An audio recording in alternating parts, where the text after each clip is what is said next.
जय हिंद दोस्तों, कैसे हैं आप लोग। आशा करता हूं सब लोग अच्छे होंगे। दोस्तों, जितने भी फ्रेशर्स हैं यानी कि लॉ ग्रेजुएट्स जिन्होंने अभी हाल ही में एलएलबी किया हुआ है या कुछ समय हो गया है, तो एलएलबी के बाद एक अच्छी वैकेंसी है। जिनके पास कोई भी एक्सपीरियंस नहीं है, किसी भी तरह का किसी ने काम नहीं किया हुआ है, केवल वो तैयारी कर रहे थे या फिर एलएलबी की अभी उन्होंने पढ़ाई ख़त्म किया हुआ है, ये सभी के लिए एक अच्छी वैकेंसी है। फ्रेशर्स के लिए ये एक वैकेंसी है। तो चलिए इस वैकेंसी के बारे में जानते हैं। ये दिल्ली डेवलपमेंट अथॉरिटी यानी कि डीडीए, इसके अंदर लीगल प्रोफेशनल्स यानी कि यंग प्रोफेशनल्स करके एक पोस्ट आया हुआ है, जिसमें टोटल 30 पोस्ट हैं। टोटल 30 पोस्ट आप देखेंगे। और सबसे बड़ी बात यह है कि यहाँ पे ना कोई फ़ी लग रहा है, ना ही कोई आपका प्रॉपर का एग्ज़ाम हो रहा है। डायरेक्ट इंटरव्यू के बेसिस पर ये आपका पूरा का पूरा सिलेक्शन है। तो ये एक बहुत ही अच्छी अपॉर्चुनिटी है डीडीए के साथ काम करने का। दिल्ली डेवलपमेंट अथॉरिटी काफ़ी बड़ी ऑर्गेनाइजेशन है और ये प्रॉपर दिल्ली के अंदर डेवलपमेंट का काम करती है। तो इसमें कई तरह के लीगल वर्क होते हैं जो आप लोगों को अगर इसमें सेलेक्ट जो होता है उनको ये काम दिए जाएंगे, यंग प्रोफेशनल्स को दिए जाएंगे। तो पूरी वैकेंसी को एक बार देखते हैं, क्या है, क्या क्राइटेरिया है, कैसे अप्लाई करना है और क्या क्या नियम है, सब कुछ एक बार हम लोग बढ़िया से समझते हैं। चलिए, तो देखिए ये आपका नोटिस है और ये नोटिस आपको टेलीग्राम चैनल चंदन सर टेक्स्ट बुक यहाँ पे लिखा हुआ है, इस पे आपको मिल जाएगा। कोई भी अगर डाउट होता है किसी भी स्टूडेंट को एप्लीकेशन से या कोई भी आपकी जुडिशरी की तैयारी कर रहे हैं, क्वेश्चंस फंस रहे हैं, तो आप इस व्हाट्सएप के ऊपर भी मुझे भेज सकते हैं। ठीक है, चलिए यहाँ पे देखते हैं। देखिए ये जो वैकेंसी है यंग प्रोफेशनल्स की वैकेंसी है, टोटल 30 पोस्ट आए हुए हैं।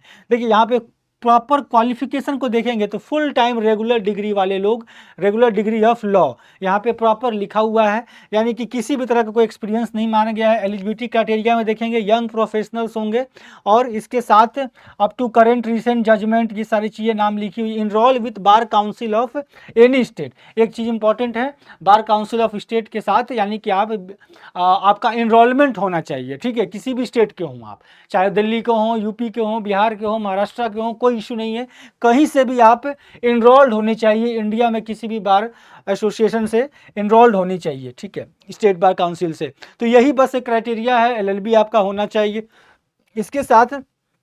इसके साथ आपने, अगर आपके पास प्रॉपर ये सारी चीज़ें हो गई, एक्सपीरियंस देखिए यहाँ पे प्रॉपर लिखा हुआ है, कुछ नहीं है, एक्सपीरियंस आपसे कुछ भी नहीं मांगा गया है। इसके साथ आप देखेंगे 50,000 रुपये पर मंथ आपको दिया जाएगा। साथ में मैक्सिमम एज 30 साल है, यानी कि आप जो लोग लॉ ग्रेजुएट्स हैं वो 30 साल तक के जो स्टूडेंट्स हैं जिन्होंने एलएलबी किया हुआ है, जो लोग तैयारी कर रहे हैं, वो लोग यहाँ पे अप्लाई कर सकते हैं। और इंगेजमेंट कितने साल का है? 1 साल का है। 1 साल के लिए आपको यहाँ पे कॉन्ट्रैक्चुअल बेसिस पे वर्क मिलता है और डीडीए चाहे तो काम को एक्सटेंड भी कर देगा, एक्सटेंड करके जैसा उनको अच्छा लगता है। देखिए ज़्यादातर क्या होता है ऐसे केसेस में, पहले भी वैकेंसीज को हमने देखा हुआ है, कम से कम 100% में से 60 से 70% जो लोग होते हैं उनको आखिर रिन्यू ही कर दिया जाता है। ज़्यादातर लोग रिन्यू हो जाते हैं। क्यों होते हैं? क्योंकि वो एक अच्छा काम करते हैं और हमेशा से अथॉरिटी चाहती है कि जिनको एक्सपीरियंस हो गया है वो लोग बने रहें। तो सोचिए आप अगर आपकी कोई अगर लॉ की कोई बैकग्राउंड नहीं है, कोई बस आपने लॉ किया हुआ है, कोई फैमिली बैकग्राउंड नहीं है, कोई आपके पास अच्छा इंटर्नशिप नहीं है, तो प्रॉपर आप इस तरह से इस वैकेंसी के अंदर जा सकते हैं और यहाँ पे आप अप्लाई कर सकते हैं 30 वैकेंसीज के अंदर। ठीक है, और सारी जानकारी को भी देख लेते हैं। देखिए प्रोफेशनल जो हायर होंगे वो क्या काम करेंगे, लीगल डिपार्टमेंट का में काम करेंगे डीडीए के अंदर, और इनको बहुत सारी चीज़ें वगैरह प्रोवाइड किया जाएंगी। कॉन्ट्रेक्चुअल होगा, 5% एनुअल इन्हेंसमेंट दिया जाएगा। मतलब अगर आपका आप इंक्रीमेंट होता है, आपकी जो टेन्योर बढ़ती है, तो ये सारी चीज़ यहाँ पे मेंशन की गई है। और डीडीए चाहे तो आपका जो एनुअल आपका कॉन्ट्रैक्चुअल बेसिस का 1 ईयर का है उसको बढ़ा सकती है। ये बेसिकली यहाँ पे चीज़ें लिखी हुई हैं, वो अलग है। अब आते हैं हम लोग इंस्ट्रक्शन, कैंडिडेट के लिए कुछ इंस्ट्रक्शंस हैं।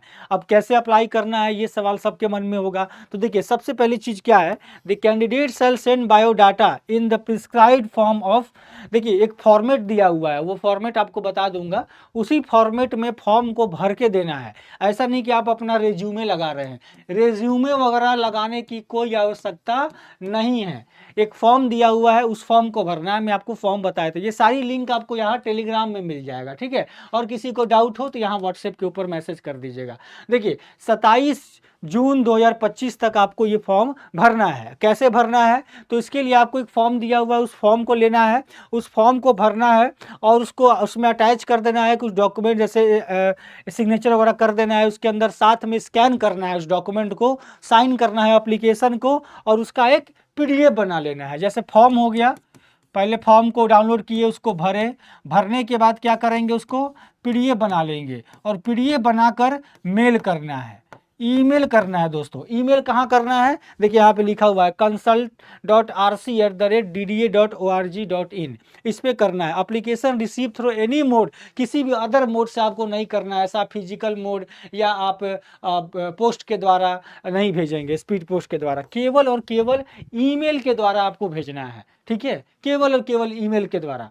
तो यहाँ पे आपको एप्लीकेशन दिखा देता हूँ क्या क्या है, कुछ कंडीशंस दिए गए हैं, कुछ रूल भी यहाँ बता दिए गए हैं आपको कि इस वैकेंसी में, जैसे please do not enclose any document while sending the scan copy, ध्यान रखिएगा कोई डॉक्यूमेंट कुछ भी आपको इसमें अटैच नहीं करना है, केवल आपको एप्लीकेशन फॉर्म देना है और जो मेंशन ईमेल आईडी दिया हुआ है उस पर भेजना है। ठीक है, और application is required to produce original supporting document at the time of interview. Clear लिखा हुआ है कि जब आपको शॉर्टलिस्ट किया जाएगा, शॉर्टलिस्ट करने के बाद में आपको जब बुलाया जाएगा इंटरव्यू के लिए, डायरेक्ट इंटरव्यू है, ठीक है, तो बुलाया जाएगा तो वहाँ आपको ओरिजिनल डॉक्यूमेंट्स लेके जाने हैं, जैसे अपनी मार्कशीट, अपना जो भी उनसे जो भी रिक्वायरमेंट होता है उनका, वो सब कुछ आपको लेके जाना है, उस समय लेके जाना है। फिलहाल सिर्फ एप्लीकेशन फॉर्म को भरना है, उसका पीडीएफ बनाना है और उसको मेल कर देना है, केवल यही काम करना है। ठीक है, केवल इतना ही काम करना है। अब देखिए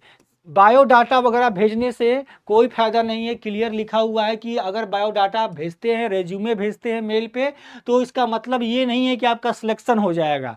क्लियर यहाँ पे लिखा हुआ है, only the candidate who is call interview, जो कि शॉर्टलिस्टेड होंगे डीडीए के द्वारा, यानी दिल्ली डेवलपमेंट अथॉरिटी द्वारा। अब शॉर्टलिस्टिंग करने का क्या इनका क्राइटेरिया है, वो इंटरनल होगा इनका, किस तरह से ये शॉर्टलिस्ट करते हैं प्रोफाइल्स को। बट हाँ, आप प्रोफाइल में जो चीज़ भरेंगे उसको बेस्ट तरीके से भरिएगा। मैं दिखाता हूँ आपको शॉर्टलिस्ट कैंडिडेट को मेल वगैरह, आपको वेबसाइट वगैरह चेक करते रहना है डीडीए का, इधर आपको पता चलेगा, जिसमें आपको इंटरव्यू का डेट, टाइम, ये सब चीज़ आपको भेजा जाएगा। ठीक है, ठीक है, ये मतलब वेबसाइट पे डाल दिया जाएगा, वहाँ आप चेक करते रहिएगा। टीए डीए कुछ भी नहीं मिलेगा इंटरव्यू में प्रेजेंट होने के लिए, और ये पोस्ट टेम्प्रोरी है, इंगेजमेंट बेसिस पर है, कॉन्ट्रेक्चुअल बेसिस पर है। ठीक है, period of month which may be extend to depending upon the requirement of performance, ये सारी चीज़ यहाँ पे मेंशन की हुई हैं।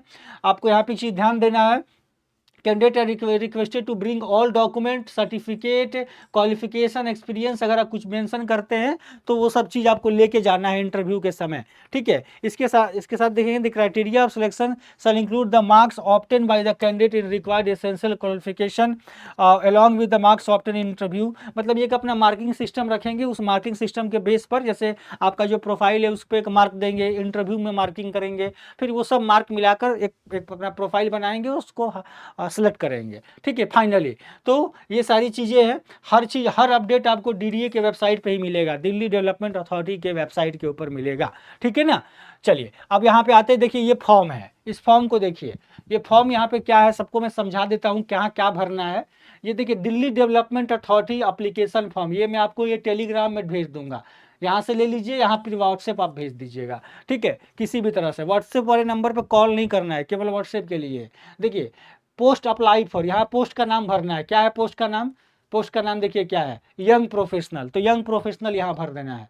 ठीक है, इसके बाद कैटेगरी, आप कौन से कैटेगरी से हैं, एसटी, एससी, ओबीसी जो भी हैं, जेंडर आप भर देंगे, नाम भरेंगे, फादर का नाम, अगर कोई मैरिड है तो अपने हस्बैंड का नाम भरेंगे। ठीक है, इसके अलावा डेट ऑफ बर्थ भर देंगे, इसके बाद अपना क्लोजिंग डेट यहाँ भी लिख देना है, इसके साथ एप्लीकेशन का मतलब एड्रेस, आपका कम्युनिकेशन एड्रेस क्या है वो लिख देना, email ID, contact number, mobile number जो भी है, लैंडलाइन। इसके बाद एजुकेशनल क्वालिफिकेशन यहाँ भरना है प्रॉपर, तो एजुकेशनल क्वालिफिकेशन कैसे भरेंगे आप, तो पहले आप यहाँ पे क्या भरेंगे, इधर से स्टार्ट करेंगे, 10th का भर देंगे, 12 का भर देंगे, ग्रेजुएशन का भर देंगे, एलएलबी का भर देंगे। इसके अलावा ग्रेजुएशन एलएलबी नहीं किया आपने, सीधा बीएलएलबी किया तो बीएलएलबी का भर देंगे। और अगर आपने पीजी किया हुआ है तो पीजी कर देंगे, पीएचडी किया है तो पीएचडी कर देंगे। ये सब चीज़ आप भर देंगे इस तरीके से असेंडिंग ऑर्डर में, ठीक है। तो इस तरीके से आपको भरना है एक एक करके। इसके बाद ये देखिए यहाँ पे डिटेल ऑफ एम्प्लॉयमेंट, अगर आपने कहीं काम किया है, देखिए वैसे तो एक्सपीरियंस यहाँ पे क्लियर लिखा हुआ है, कितना, 0, मतलब कोई एक्सपीरियंस की जरूरत नहीं है। लेकिन अगर आपने कहीं काम किया है तो ये आप भरेंगे, ये प्रॉपर आप भरेंगे। जैसे आपने किसी, अब देखिए एक चीज़ ध्यान रखिएगा, यहाँ पे जो भरेंगे इसका मतलब ये नहीं है कि ऐसे अंदाज पे ही कुछ भर दिए, किसी कंपनी का नाम लिख दिए, ऐसा मत कीजिएगा। क्योंकि ये आपसे एक्सपीरियंस लेटर, सैलरी स्लिप, आपका पीएफ का अकाउंट सब कुछ मांगेंगे। तो ये आपको मतलब प्रॉपर वेरिफिकेशन होगा, तो आप वेरिफिकेशन में फंस जाएंगे। तो इसलिए आपको यहाँ पे प्रॉपर उसी चीज़ों को भरना है जो रियल है, जेन्युइन है, यहाँ पे आप भरेंगे। अब यहाँ पे कुछ भी हो सकता है, सरकारी नौकरी में है या फिर पीएससी या प्राइवेट सेक्टर में भी आप काम कर रहे हैं, किसी कंपनी में भी, तब भी यहाँ आप भर सकते हैं, ठीक है। इसके साथ एडिशनल इन्फॉर्मेशन आप मेंशन कर सकते हैं। नीचे यहाँ पे डिटेल लिखा हुआ है कि आप यहाँ पे detail award, professional achievement, extra curriculum activities जो भी आपका है इधर आप मेंशन कर देंगे। इसके बाद candidate required to submit write up his or performance, आपको परफॉर्मेंस यहाँ पे जो होगा टास्क आपको दिया जाएगा, उसके ऊपर कुछ बातें यहाँ लिख के भेजनी है। तो ये 2 चीज़ें हैं, ये सब अच्छे से भरिएगा, क्योंकि बेसिकली इसी के ऊपर एक क्राइटेरिया पे सेलेक्ट करेंगे। ये 3-4 चीज़ें जो है और मार्किंग जो है, ये 4 चीज़ों के ऊपर, एक तो ये सिलेक्शन का क्राइटेरिया इनका हो सकता है कि ये हो सकता है, और एक ये होगा, और एक आपका ये होगा, ठीक है। याद रखिएगा इन्हीं सब सिलेक्शन से होगा, किसी के नाम और पते से सिलेक्शन नहीं होता है। मार्क्स के ऊपर होगा, आपकी क्वालिफिकेशन, आपके अचीवमेंट के ऊपर होगा, ठीक है ना। होप सो कि आपको ये सारी चीज़ें समझ में आ गई होंगी। 27 जून का लास्ट डेट है, जल्द से जल्द भर दीजिए। कोई भी फ़ी की बात नहीं की गई है, यहाँ पे कोई भी फ़ी नहीं लग रहा है, ध्यान रखिएगा, कोई भी एप्लीकेशन फ़ी नहीं है, ठीक है ना। तो किसी को कभी कोई सवाल हो तो बताइएगा। यहाँ पे आपको ये यहाँ पे एक लास्ट है अपना, ये साइन वाइन यहाँ पे कर देना है, अपना साइन, डेट, प्लेस, ये सब डालकर अपना भेज देना है। कोई डॉक्यूमेंट इसके साथ अटैच नहीं करना है, ध्यान देंगे, ठीक है ना। चलिए, तो ये अपना आप यहाँ पे आप पूछ सकते हैं अगर कोई डाउट होता है तो। बाकी मैं उत्तराखंड का क्लासेस अभी ले रहा हूँ। इसके अलावा उत्तराखंड का जो जीके क्लासेस है, छत्तीसगढ़ का मैंने जीके क्लासेस लिया हुआ है सिविल जज के लिए, वो आप ज्वाइन कर सकते हैं। और ये एक फॉर्म है हमारा, इस फॉर्म को आप भर सकते हैं। कोई भी अगर जुडिशरी में आपको इशू हो रहा है तैयारी करने के दौरान, तो इस वीडियो के डिस्क्रिप्शन में आपको एक लिंक मिल जाएगा, उस लिंक के माध्यम से इस फॉर्म को भरें, आपकी सारी क्वेरी को सॉल्व किया जाएगा। और साथ में हमारा जज मेकर बैच है, इस बैच को आप ज्वाइन करें। इस बैच में आपको कई तरह के फ़ायदे मिलेंगे, प्रैक्टिस क्वेश्चंस है, मॉक टेस्ट है, बेस्ट लेक्चर्स आपको मिलेंगे एक्सपर्ट फैकल्टीज़ के द्वारा। तो ये सारी चीज़ें हैं जो आपको इस यहाँ पे सुविधाएं मिलने वाली है। तो आप इस बैच को ज्वाइन कर सकते हैं। इस बैच की अगर कोई जानकारी चाहिए तो आप मेरे से टेलीग्राम पे पूछ सकते हैं, या फॉर्म का जो लिंक दिया उसमें भी ज्वाइन कर सकते हैं, वहाँ से ही पूछ सकते हैं। 4 बजे मैं यूट्यूब के ऊपर, यानी टेक्स्ट बुक के ऊपर, मैं टेक्स्ट बुक जुडिशरी के ऊपर जुडिशरी का क्लासेस लेता हूं। तो आप यहाँ पे मुझसे लाइव आ सकते हैं और लाइव आकर मुझसे आप पूछ सकते हैं, ठीक है। तो ये आप टेलीग्राम चैनल चंदन सर टेक्स्ट बुक, इससे जुड़ना मत भूलिएगा, ठीक है। आगे हम लोग फिर मिलेंगे और नेक्स्ट लेक्चर के दौरान हम लोग आगे की चीज़ों को डिस्कशन करेंगे। इस फॉर्म को भरना मत भूलिएगा, ठीक है। तब तक के लिए जय हिंद, जय भारत।